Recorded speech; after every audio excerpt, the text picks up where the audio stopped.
call our meeting to order.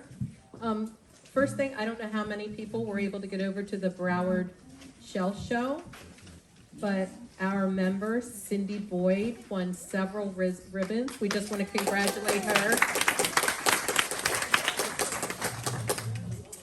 And today we have an extra special speaker. Most of us have at least one, some of us many more, pieces of her art in our home.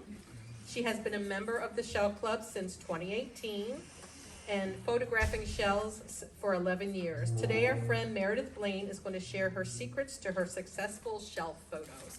Come on up, friend.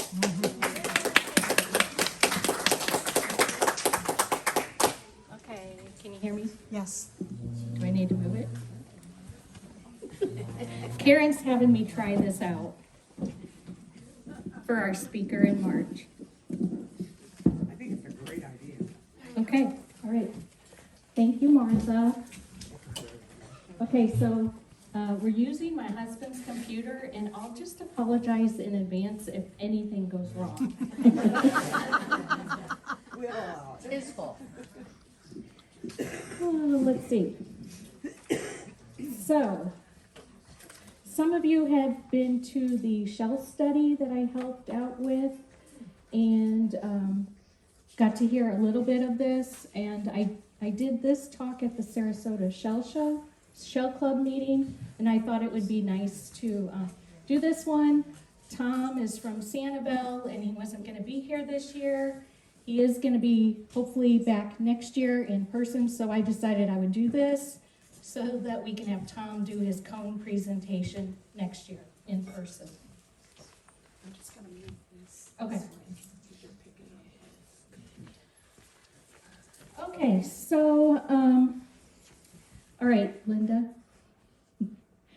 I'll just say that I started out the same as everyone else. I had the crooked photos. I took Blain photos just like everybody else. And I had a good camera. I used to take that to the beach, but I worried about it. I worried about the salt. I worried about the sand. And so I started using my iPhone. But there's some things that I found along the way that help out. So first of all, cleaning your shells. That's kind of an important thing. If you want to photograph your shells, you want to make sure they're as clean as possible. I do the bleach in the water like everybody else, but I do an acid dip really quick, 1 to 2 seconds, and then that's it. Let's see, so go ahead. All right, so what are the reasons why you want to take good pictures of your shells? I think it's important to photograph what we're finding out in nature, and it's a good record, especially if you're using your iPhone. It already has the date, time, and location on there for you to help you remember where you were and what you were doing. And a really good photo can help get more people interested in seashells, in the nature, in the science, in the beaches. So it's good for outreach. And you can see, you guys have probably seen these before, but these are the boards that I made with some of my photos that we take to the outreach for the Englewood Shell Club. And I did put little headings on it so that everybody can see what it is. And I've taken these boards to many places. I've taken it to BIPS, where I do talks at the lighthouse. A lot of churches and libraries ask for outreach, summer camp, and of course it's good for websites and social media too.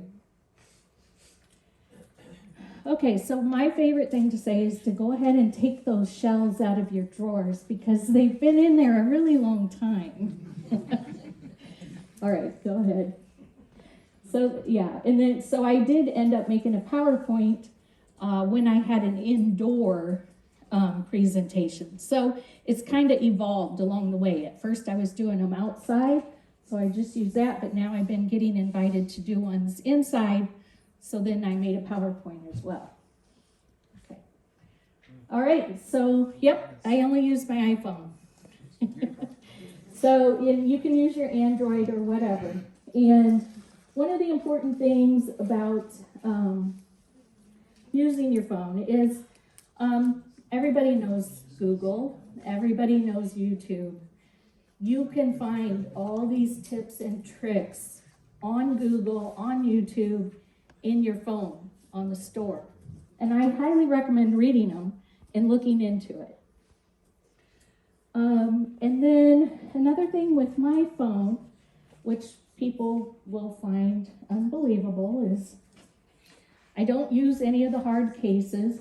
I use this case. It's called a loopy case. It's got a little loop on it. I just stick my phone in it.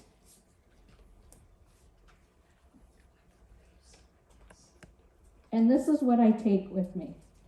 And I haven't lost it or broke it yet. So, and for fast, easy access, this is what I do. I usually have a little thing, I just slip it in, but this is fast, easy access, so you don't miss anything. And, well, the iPhone now it has 3 different lenses. Before it only had 2, but get to know how to practice those lenses, practice them. So along with the practicing and using them, I find at sunset, you don't really have to edit your photos, right? They're pretty good. The outdoor photos at the beach, a lot of times I don't have to edit those. Those can be just with the phone edit. There's an edit on your camera. There's an edit app. So that's one thing to remember. Let's see. And if people are really worried about their lenses, there is a protective cover that you can buy and put over this, although they're supposed to be pretty strong and good anyway. So I always take a charger with me. I don't have it. A lens cloth is always helpful so that you can not have any smudges on your lenses when you're taking your photos. And the sunlight is actually what I found to be the most important thing, taking photos with for the clarity and the color, getting the texture, and getting the just all of the fine details that are in all of these seashells, kind of like how you actually see them when you find them and you pull them out of the water and you think, oh my gosh, look how pretty that is. So I do like to focus on the close-ups, and for the angles and multiple shots, I like to do different angles. So I work at home on a table in my backyard. I have sand from Siesta Key. I have a bucket of sand. I pull the bucket out. I'm not taking photos every day. I wait till a sunny day. Usually April to October is the best time where I can get the sun in my backyard without a lot of shadows, but sometimes I'll play with the shadows too. And you just take multiple shots, whether you're in your backyard or whether you're at the beach, because you don't know. Sometimes you're at the beach and it's so sunny and you can't see a single thing on your phone. Who's had that? Yes. So what I recommend is take it from different lengths away and just hope that you get a good one. Or you can move around a little bit. And I always move around anyway, just so that I can try to get it in the sunlight. So making sure I'm not in the way, causing shadows or anything on the shells. So if you can bend down and get back up, it's a good thing to do.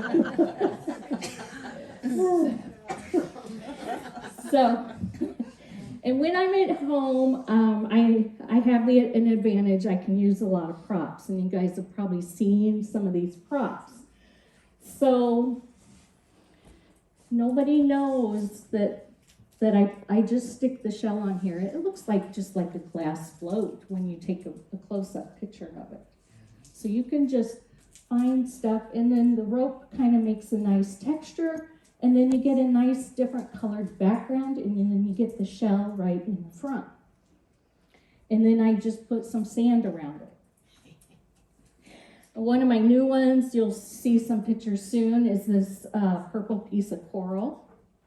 And you can put the shells on the coral, put it in the sand. It just adds a nice color. And I have abalone shells. Now this is good for if you have white seashells, okay, because you have a different colored background. So I'll put a little bit of sand in it. I'll put the shells in there, tiny shells. It's a good way to show off tiny shells because you can focus on the tiny shells when you have a background. And I have other examples of that, and I have like limpets that you can turn upside down. People use a mirror, people use velvet. There's all sorts of things that you can use to make your background different. Like for a while, I just used a bucket. And there was just, it made a blue background. So no one knows. And one of my favorites is putting shells into other shells. So I'll put shells, Janonius, Martha, I'll put shells in and around the sand, and it just makes them, they're like, ooh, did you do a nautilus with Janonias? And I'm like, yeah. And they're like, that is so cool. But you can make cornucopias. I use this one a lot.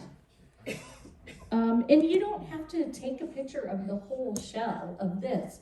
You just want the parts where you have all the small shells combined. So there's lots of different ways that you can do it. And so you can look at these. I brought some of my unusual shells that got a lot of attention, that get a lot of attention when they see photos of them because they just can't believe it. So when I go shell shopping, I'm looking for all the strangest looking shells with stripes and colors and all sorts of things. So people kind of make fun of me when they Quit go looking at shopping. me. So another tip that I use when I'm out on the beach especially is you can turn your phone upside down. And you think, oh, what difference is that going to make? Well, if you're up here taking a photo, and what if you turn it upside down and you bend down a little bit? You're going to get a whole different perspective. And then, and it's great. Also, if you want to get water, I don't suggest this during a high tide when the waves are really rolling in rough, but if it's really calm out and you want to photograph the water coming up the sand, you set it down, hit record, and you'll get water rushing up to your phone without hurting your phone. That's great. Yeah, I like that.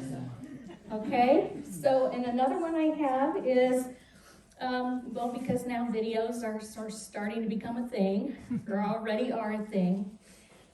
When you're out at the beach, you get a lot of wind noise. So if you don't want the wind noise, you can do one of two things. You can get a microphone where it's aimed just at you, and it just plugs right in. I can show that to you. Or you can get a cheapo hair curler like from the 70s, those pink little hair curlers. Okay, she has some. And you put it over the microphone, tight, and you can still hear yourself talk, but you will delete all the wind noise. Piece of pool noodle.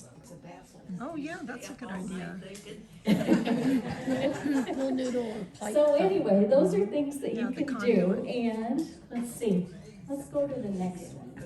Okay, so here we go. Here's where we're getting into the stuff. Let's see. There's also lots of photography rules that you can go by when you're taking your photos, like the rule of thirds, the simplicity. There's a lot of different things that you can do.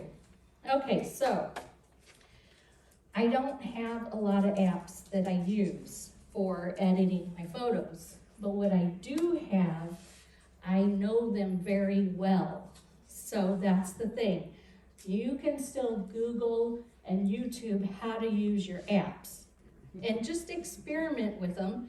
When I learn a new trick or I see something that looks interesting, I try it right then and there, so then I can figure out if, hey, am I gonna use this or not? So whether I wanna keep it in my brain or not. So you just try it. If you don't like it, get rid of it. So, let's see. Yeah, but is it in the I'll give you a minute here, but I'll just point out the ones that I use the most. I use the Canva app. If you're interested in social media, I use the captions and the preview. The iMovie and the Splice, those are more for videos or for making your picture into a video.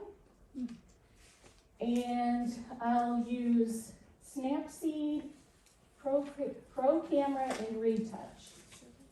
And I'll go through each one and why I use it.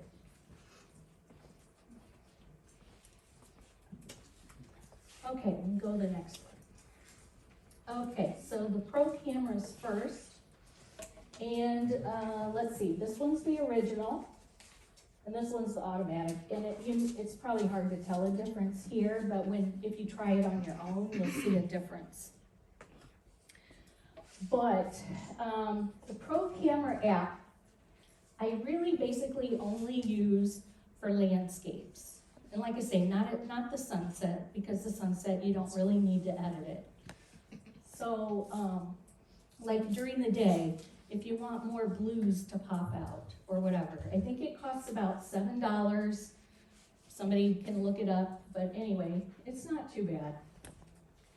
And what I do is you put the picture in the app, and what you can do is you can scroll through the different filters. So the filters that I like to use is usually and I use probably only 3. I use the adaptive filter, sometimes I use the auto or the vitalize. And you dial it down. What was the last one? Vitalize. And you can dial it down. You can dial it down from 100% down to 30%. You don't need to change, you don't want to have it be super bright or whatever. You want it to be as natural looking as possible, so that's why I bring it down. But it still enhances the color. Okay, and then you can always add brightness if needed. Go ahead, Linda. Okay, so there's the difference. So the one on the left is the original. If you want to brighten it and kind of make the water look a little bit prettier, you can use the Pro Camera app. Okay, next one.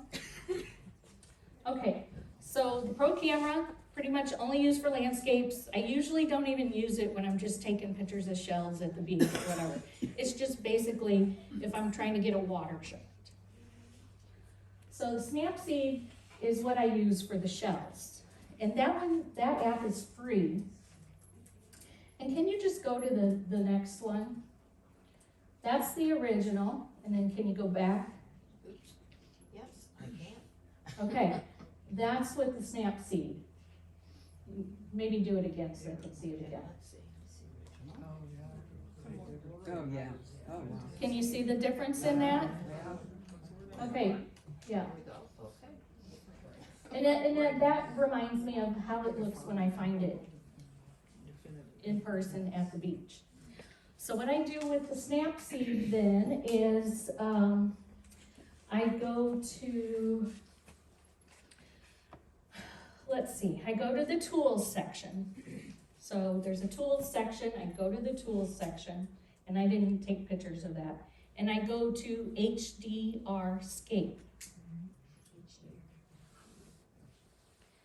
Okay, And then you can choose. There's like a natural, person, fine, or strong filter.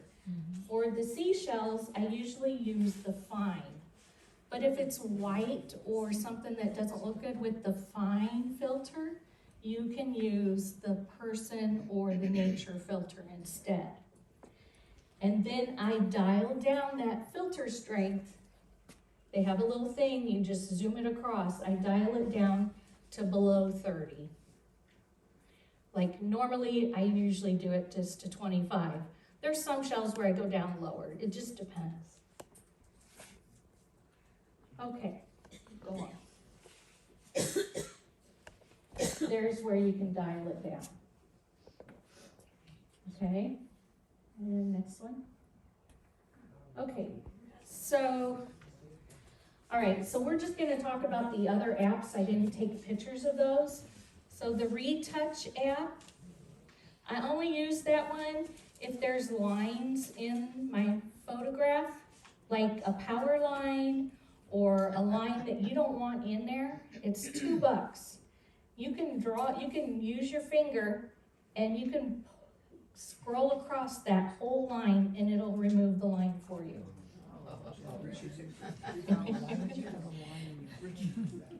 So it's pretty handy.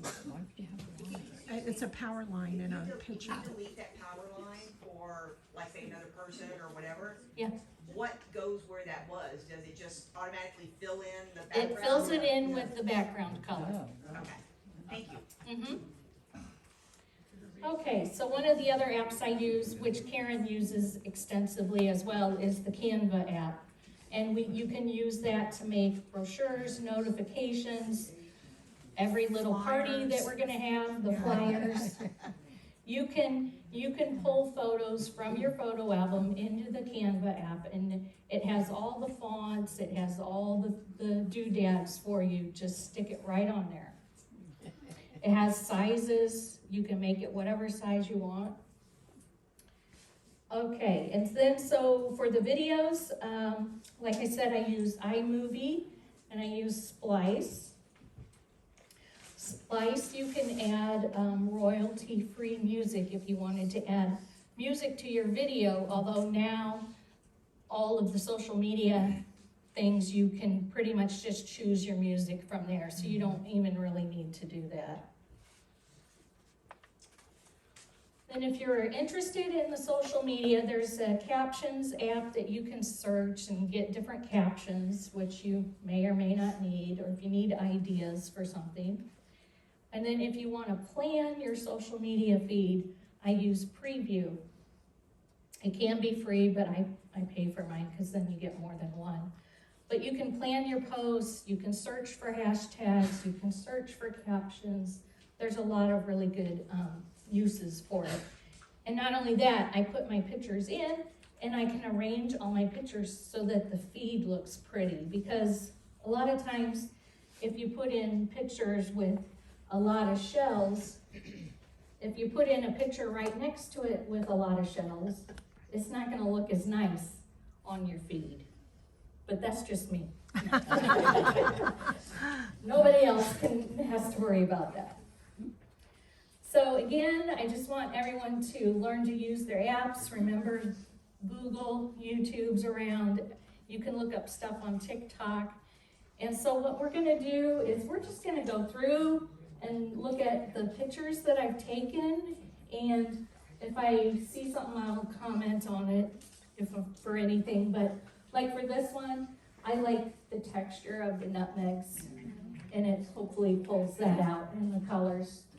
All right, and this is one where, yeah, you just like the background. And once I figured out to use sand as the background, it changed everything. It's taken me years to learn how to do this. I mean, seriously. Okay, next one. Wow. These are sea urchins that I found in Cayo Costa. And that one, actually, I did not take in the bright sunlight. I took that one at sunset in my backyard. Okay. And I like using different shells as a backdrop too. I just wanted to show off the color. And you can see the sand. Sometimes I'll sprinkle the sand on there. That's pretty. Okay? Everybody loves seeing the tips of the horse con. Okay? It's spectral bittersweets, and the stripes appeal to me. That's all I Oh, can say. me too. Next. Perfect. And you can see there where the shadows can really enhance the photo. Meredith, where's the sun positioned for you generally? Generally, I go out between 10 and 2, between April and October. So yeah, I get really hot. I only spend like an hour or so out there. I'm not out there every day. People think I'm out there every day. I'm not out there every day.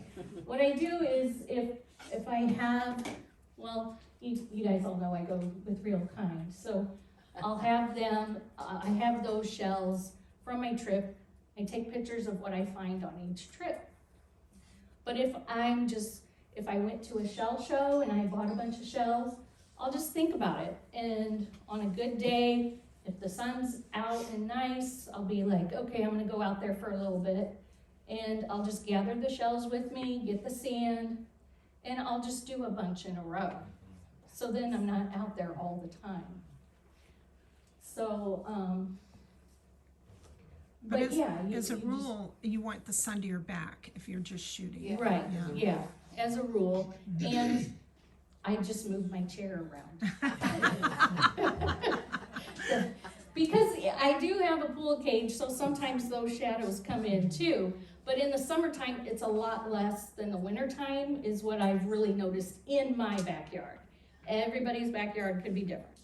It's just so interesting because it's so different from the golden hour that portrait people photographers use and all that, which is the hour after sunrise and the hour before sunset, Right. which where the light would be totally different from what, so you're talking about pretty much overhead, pretty much. Overhead, pretty Okay. much, yep. Okay, next Onward. one. That was just to get like the texture of the sea urchin, and I don't know, it's pretty cool. Alright. Cones, everybody loves cones. And I just threw the sand on there. I don't use forceps or pliers or tweezers to move everything around. I just do it with my hands. Next one. Calories can be kind of hard because they're shiny, and so you can get reflections, and you can get reflections of the pool cage and that. So with this one, I just got it wet, and then I pulled it up and I gave it the pool background. Next one. So yeah, so it does take, sometimes it can take me a little time to kind of organize that. And there's no rhyme or reason, it's just what I come up with that day. I have a question, another question, I apologize. On that last picture, so a lot of your stuff was the back of the shell, you know, like the top of it?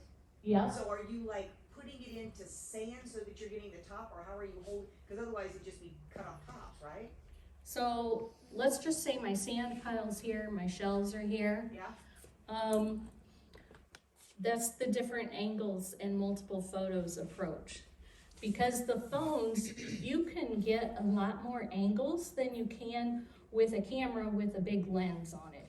Because I can move my camera, my phone, any way I want. And so a lot of times, I'll do an overhead one. Or just to the side to get that angle. Okay? Apple snails. Next one. Yeah, I like just getting the textures and different things. Next. Meredith, you're not zooming in, you're crawling right down on the shell, right? Yes, Okay. correct. Yeah, I do use the zoom though. I do the biggest zoom, but then I'm also getting close. So you're You have a getting Zoom? close and zooming on that. You correct. So is the Zoom an app? No, No. it's on your phone. You have different powers. Really? Come up to me during the break. All right, next. That sounds like Whale trap. So I'm just trying to show you different ways that you can do white shells. That is an upside down limpet. Oh, neat. So, and sometimes it's hard to gauge size. Okay, next. I like doing just the regular old shells too. Now that one I took at the beach. So I was finding a lot of coquinas that day, and I put them in the sun, and that's what I got. I think it's over there, the canvas. That one shows some shadows. That's at the beach too. And I don't know, I just kind of really like the texture of the turban. Next. The single one. Next. I don't know why, but I find a lot of gaudies. Okay, next. More apple snails with the different colors. Reminds me of fall.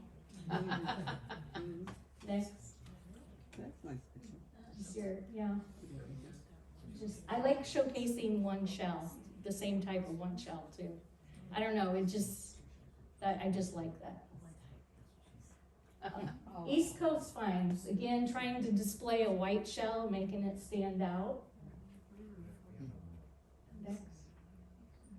This is an example of an overhead shot, so like I said, I'll stand up.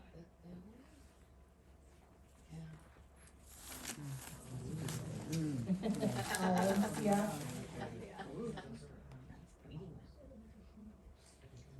Sometimes I like to ask people how many types of shells they can find in one photo. Next. This is one of my favorite worm shells. And the worm. There's not a lot to say about that. I love the shadow. They're gorgeous. Okay, so owner of Real Kind called me one day after I sent her some photos, and she's like, "Did you use an oyster clutch?" And I was like, "I sure did." And I didn't bring one with me, but I put all of the cockles onto these oyster clutches. So, look around and see what you can use, because there's always something different that you can use to help showcase your photos. And next one.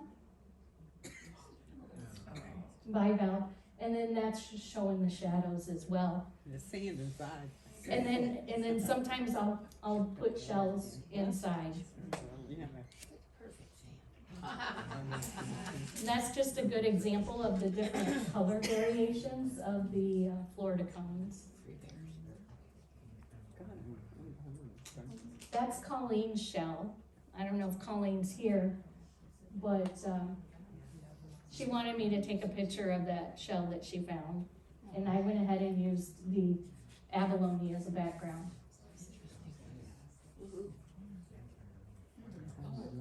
More ram's horns. I don't know, it looks like patina to me. Yeah, they look like antiques. Yeah. Now this one, I'm trying to show the size of those spectral bittersweets because they're inside a regular size spectral bittersweet.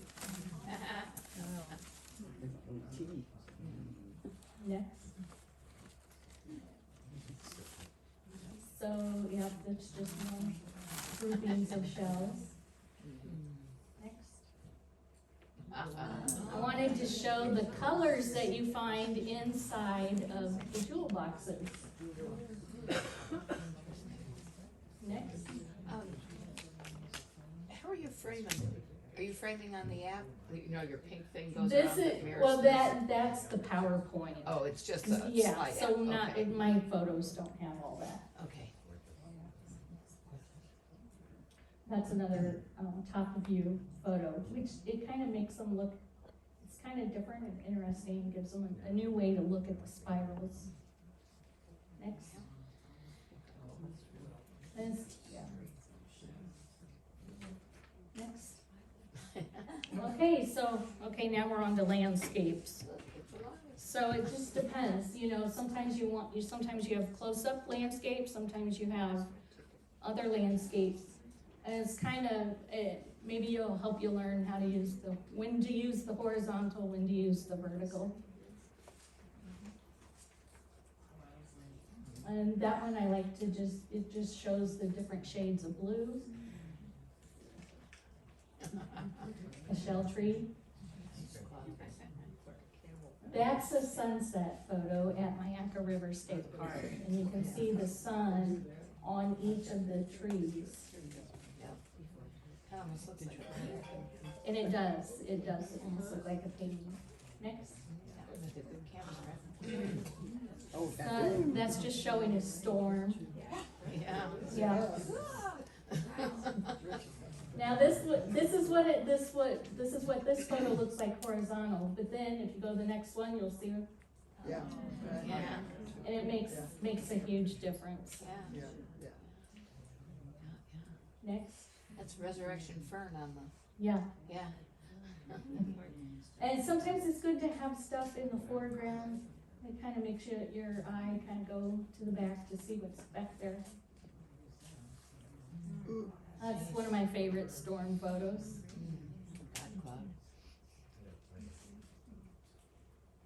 Low tide. That's Boca Grande.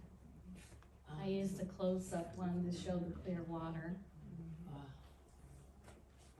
And go the next one, because then, yeah, you can see the difference, just the way you turn your phone. You can see, that one was really heavy. Next. Sea anemone, and I found those at Sanibel. I was with Martha, and they're all looking for shells, and I'm sitting there on the sand, and they're like, "What are you doing?" And I'm like, "I'm looking at these animals." They're like, "Okay." Next, that's a live olive shell. It's like, let me go. And what do you call those? I can't think of it. Ragged hair. Yeah, the sea hares. They eat the red tide. That's why I always tell everybody. I like the rabbit ears on that one. Next. Yeah. Life pearwilk. I haven't seen very many of those.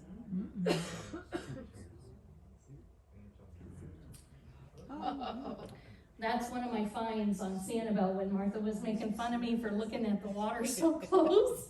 But I was watching, it's a flatworm, and somebody at Sarasota told me what it was, but I've completely forgotten. But if anybody knows what kind it is, that'd be great. But it's kind of cool. It's not something that you see very often. How big is it really? Oh, it's really little. Really tiny? Yeah. Okay. Okay. That's just another sea hare, but I just kind of like that one. You can see how it kind of, what do you call it? Goes in with the grass, mixes in. Camouflage. Yeah, camouflage. Camouflage is its little self. Live pen shell.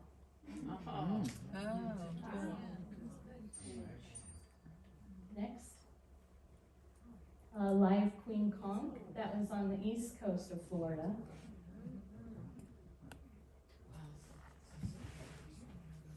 Live paper fig. How long can they safely stay out of the water while they're posing for you? I just found it like that. I didn't even touch it. A lot of these photos, I don't even touch the creature. So wherever they're at, that's where they're at. They can stay a long time out of the water, they're built for that. Okay, yeah, I mean, well, that's what they always tell people too. If you have a big shell and you pick it up and it releases its water, then you have to go put it back in the water because it saves up that water till the tide comes back in. Ah. You did? No. Okay, next. Okay, and go to the next one, because then you can see it better. Oh. Yeah, that's pretty cool, it's making eggs. The eggs. There's mom's left. Next. Uh-oh. I love the background on that one, and it just was hitting in the sun just right, just see the colors. It's a normal shell. No, not any shell. That's one of my, oh, go ahead, one of my favorite baby ears. Aw. Okay, next. Oh, that's again using props. You see a sea star, but we put it on a sand dollar, so it's a broken sand dollar. Okay. Martha asked me this question. I need to do some explaining after this. You don't have to explain anything. She's like, I told her I found a Junonia. She's like, did you take a picture before you picked it up? So I had to go back through my photos and look, and I'm like, yes, I did. Wouldn't you just grab, like, be so excited, like, whoa. Only a photographer would, like, wait a minute, I need to get this. So anyway, she goes, you're really just a photographer and then a seashell lover because you took the photo first. All right, next one. Yeah, the brittle sea stars. I love that thing. Next. Well, it's the shape. The sand is sticking in it and it's a heart shape.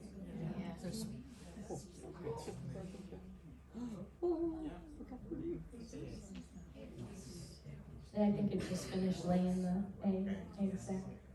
Next. That was really cool because that was at a storm in Sanibel. But the slipper is living on the operculum of the horse conch.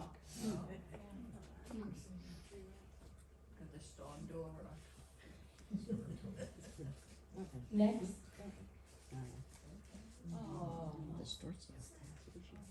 That, yeah, that's a distorsia. Next. Rose murex. A sand dollar, so you can really get some good angles if you bend down and move around your sand dollars that you find. If you can bend down. Yes, It's if you the can bend getting down. back up that's the Getting back problem. up. Right. Anybody can get down, it's the getting back up. That was a baby shark. That was so much fun. Should put the music. I took a ton of videos that day. That's just a different picture of the same lightning whelk with its egg sac. Clay hog. Oh, I never think to take pictures. Now that I used the lion's paws. You can use either the outside or the inside. Okay. That's the first time I used an abalone as the background. Eloise. That's Marilyn's shell. Where's Marilyn? Eloise. All right. Some miters. Next. You can use the coral, like I said, in different things to get the smaller shells. Get a picture of those. Next. Karen's shells. This Karen. Yeah.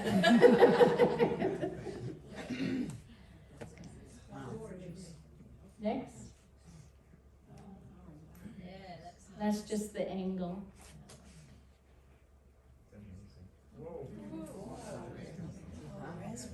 Yeah, they're called, I think they're called strawberry tops, Yeah. not the one on the right. But then I turned to limp it over and put them in. Next. Another Karen shell. Her murexes. Next. Japanese wonder shell. You can tell it must be noon because of the shadows right overhead. Calories. That's just displaying a white shell.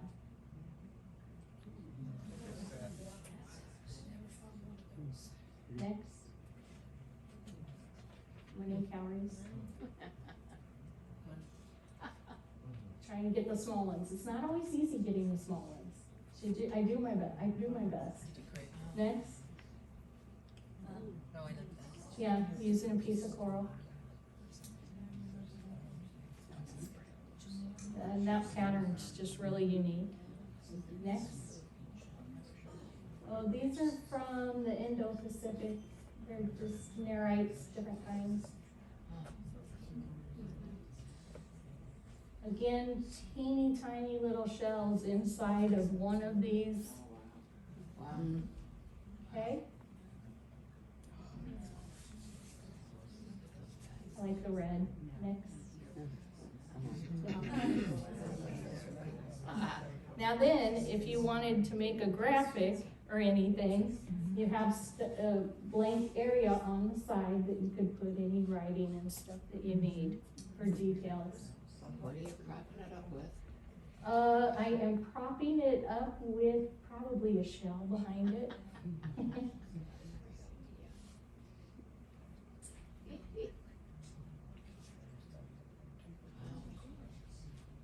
Next. Could make those into. All right, that's it.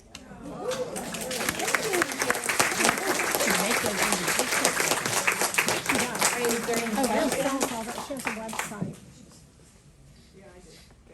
Oh, go ahead. Generation is your idol. Every other year I get the new one. That's my one flaw. Is it a 14? Well, I wouldn't call it a flaw, it's more of a indulgence. Yeah, my indulgence. You're totally worth it. Yeah. You sell your stuff, it's a business expense. Yeah, Lisa? Because you're talking a lot about texture, have you ever just, for a whim, just fooled around just shooting black and white? I have tried black and white. And how did you do? It's so-so, it depends. It depends on the photo, so too, a lot. Yeah, because. But I prefer color for the seashells because it's all about the color.